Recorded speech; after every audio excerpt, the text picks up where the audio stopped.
Speedrunning is hard. All your favorite streamers and the people at Games Done Quick make it look effortless, but like any performance, that half-hour run is the product of hundreds of hours of practice and repetition spent alone. Speedrunning is basically a sport all of its own that, just like any sport or hobby, can absorb your entire life if you want to let it. It's not exactly something you can just pick up on a lark, mess around with for a few hours, and then put down again. So anyway, today's game is Neon White, a game all about speedrunning that you can pick up on a lark, mess around with for a few hours, and then put down again. You probably don't need me to tell you that Neon White is a good game. As the indie breakout hit of the summer, you've probably already had a dozen people tell you exactly that, but I'm going to aim for something a little more specific. Is it a good game for someone without all the time and patience required for real speedrunning? And can I, a total schmuck that mostly knows speedrunning through a lot of Summoning Salt videos, enjoy that same feeling without any speedrunning experience? And if you don't know who I am, I'm Alex, and this is First 5, where I ask if games are worth your time, not your money. I played a game for 5 hours, and I'm going to tell you if those were 5 hours well spent. And today we're going to be doing a more focused investigation into Neon White.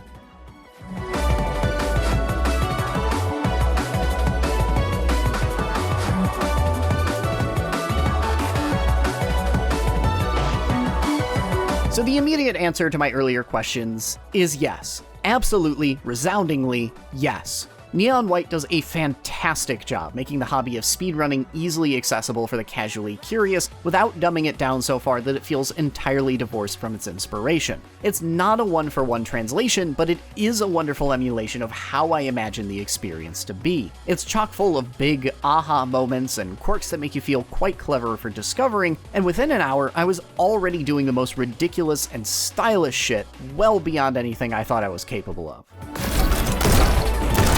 But we should cover the basics. Most platformers are defined by their movement systems, and Neon White's got a pretty unique one. Beyond your basic running and jumping, the main way you'll be getting around the world is with these gun cards. Each of these cards are both your primary offensive weapons and your main mobility tools. First, let's talk about the more interesting mobility half. Each card's most important function is how it changes your moveset. One gun gives you a massive dash move, another a double jump, and so on. And every time you use these alternate functions, you consume that card, meaning that there's also a fairly important resource management aspect involved in planning out the perfect, fastest route. You only get a few cards to use across any given level, but you can stretch them out pretty far, well beyond what might be immediately obvious. Stack up 3 dashes for multiple god speeds, and you can fly across the damn universe.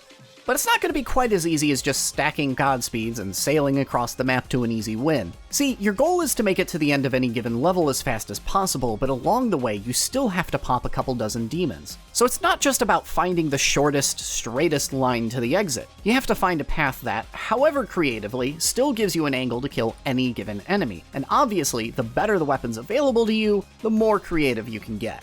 And we've already gotten pretty complicated and juicy here. You have to find the shortest path while still somehow managing to hit a few required checkpoints along the way. You have to manage a very limited pool of powerful movement resources, and you have to consider firing angles on all of your required targets, because there might be a clever one that lets you skip half the level. Which is where we get into Neon White's tutorial system that helps you learn to manage all of this. At its most basic, Neon White is just really good at teaching you all of the different ways you can take advantage of its special powers, but it also teaches you how to read its level design, with every level having a hint that just tells you a shortcut you can take advantage of. Follow the game's advice, and you can get a reasonably good time.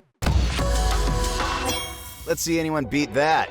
But even more importantly, this system teaches a lot of recurring tricks that you can look for in other levels. Honestly, it's almost kind of magic how even after just a few hours, it's almost second nature to break down a level's layout, even on a first or second run, to the point where I've started finding shortcuts before I even unlock the hint that tells me they're there. But alright, that's the low-hanging fruit, the stuff that the game literally tells you. Neon White goes deeper than that with one of the weirdest and most interesting movement systems I've ever seen. And I'm not just talking about the cards, I'm talking about how White himself physically moves through the world. Because Neon White has, perhaps paradoxically, created a platformer where you want to jump as little as possible. Neon White has a very strange relationship with gravity. When your feet are firmly on the ground, the game moves pretty normally. You sprint around at a pretty nice clip, and these waterways let you run even faster, but the second you're airborne, the controls get really weird. You have perfect control over your movement in the air, and there's absolutely no momentum, so even if you take your hands off the controls, you'll just eerily stop on a dime. and you're incredibly floaty. Falling in Neon White feels like you've got a parachute on. It's just a complete rejection of gravity, and if I'm being honest, it took a little bit of time for me to get used to. It's a detail that sticks out to the point where it's also impossible to ignore. After I'd gotten comfortable with the game, I started getting impatient. I was always waiting to finally touch the ground again so I could proceed. Putting a few facts together here, Neon White is a game where you want to go fast, and you move the slowest when you are falling. Therefore, in order to go as fast as possible, you need to cut out as much airtime as you can, and jumping inevitably creates massive airtime. Straight up, finding a way to skip a jump will save you 2 whole seconds in a game where levels only last 20. And it's at this point where you're really starting to think like a speedrunner and finding ways to bend the game beyond its initially perceived limits. Realizing this about Neon White's movement system was a big moment where the game clicked for me, and I feel when the game best emulates speedrunning. Speedrunning is all about understanding and manipulating a game's most obscure quirks, but in most speedrunning communities, that means discovering glitches and digging deep into a video game's code to discover relatively minute and specific details about how it functions. Often, speedrunning tricks are predicated on details so specific that you wouldn't even notice them while playing the game normally. But Neon White is kind enough to signal its individual quirks without requiring you to dig into its coding for one weird, obscure trick. In the same way that its shortcuts teach you how to read a level, its exaggerated physics offer much more obvious cues that you will find in other games that weren't designed for speedrunning first and foremost. But you still get to feel just as clever as you find ways to significantly shave down your times with far less dedication and expertise required. In this same vein, Neon White also has an appreciably lower execution barrier. Its control scheme is simple and only limited to a few buttons. There are never any complicated combinations of precise frame-perfect jumps you need to execute, and while this game technically has a shooting element, every enemy has a hitbox the size of the broadside of a barn. This last point is particularly welcome, as Neon White will regularly ask you to snipe enemies from a prodigious distance in order to shave off some time, but thanks to these incredibly permissive hitboxes, even a schmuck like me that's never bothered to sit down with a Counter-Strike aim trainer can hit any target and get back to the actual point of the game. It's exceedingly rare that execution becomes the barrier stopping you from getting that perfect ace medal. Almost always is because there's some way of tackling the level that you just haven't thought of yet. Which is another reason I've fallen in love with this game so quickly. Success in Neon White is more of a matter of playing smarter, not harder. While you can rigorously run a level over and over and over again, trying to shave off a few milliseconds, you're never really required to. The real gains come from tackling a challenge from a different angle, not from running it back 200 times until you do it just right. At least up to a point.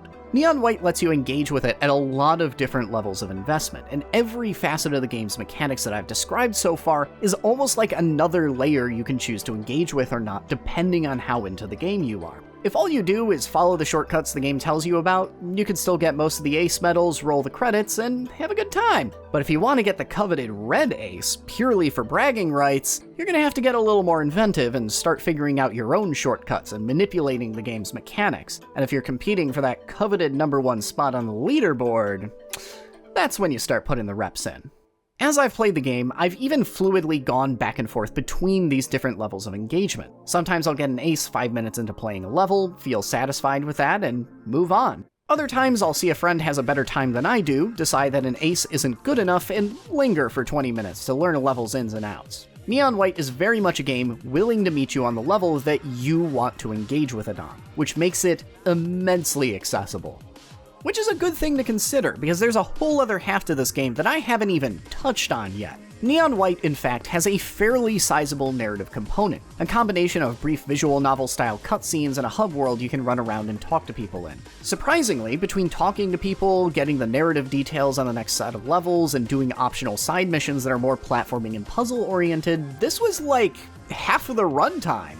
But here again, Neon White lets you engage with it at your own comfort level. If you're invested in the narrative and actually care about how it resolves, there are all kinds of additional activities you have to engage in to get a satisfying conclusion. But if you're just here to go fast, you could just skip the whole hub world entirely and get back to playing the game. You'll get a no good, very bad ending, but if you're not into the narrative anyway, who cares about that?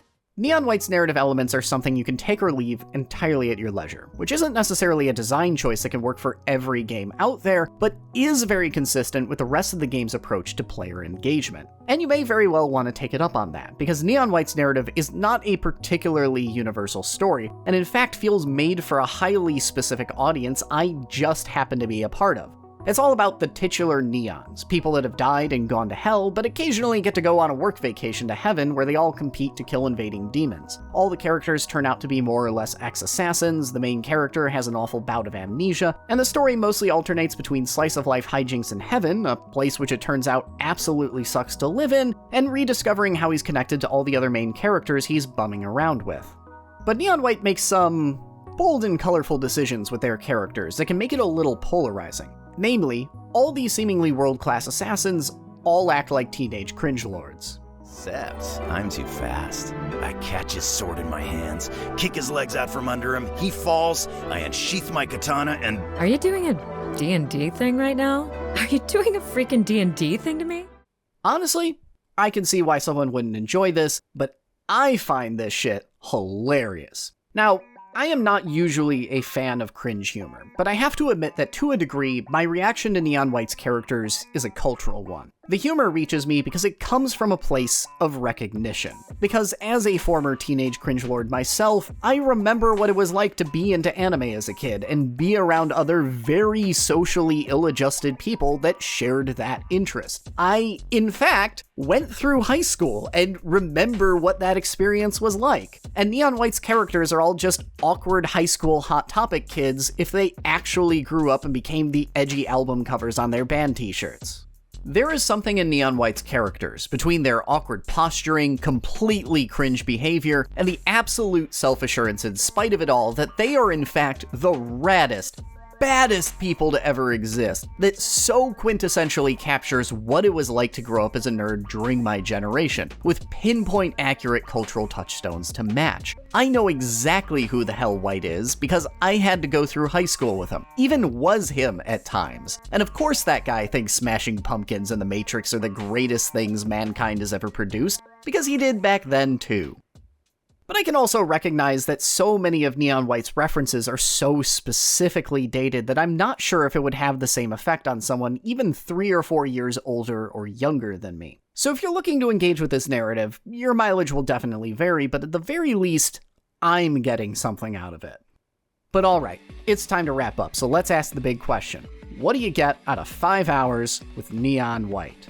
And the answer entirely depends on how you want to engage with it. Personally, I made it about a quarter of the way through the game, but I also had a habit of lingering on some levels for up to 30 minutes. You definitely don't need to do that if you don't want to, and if you just get your ace and move on, I could see you making it almost twice as far as I did. Or if you alternatively stop and insist on perfecting every single level before you move on, you're gonna be here a while.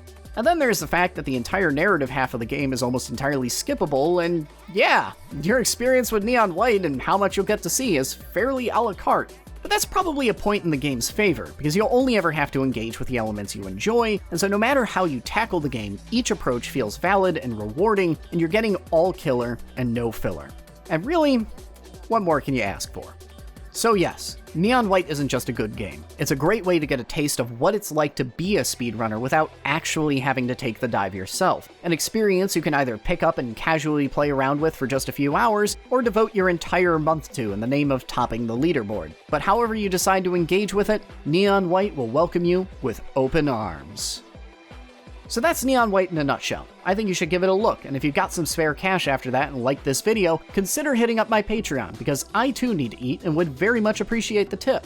But I hope you enjoyed this review of Neon White, and I'll see you all next time.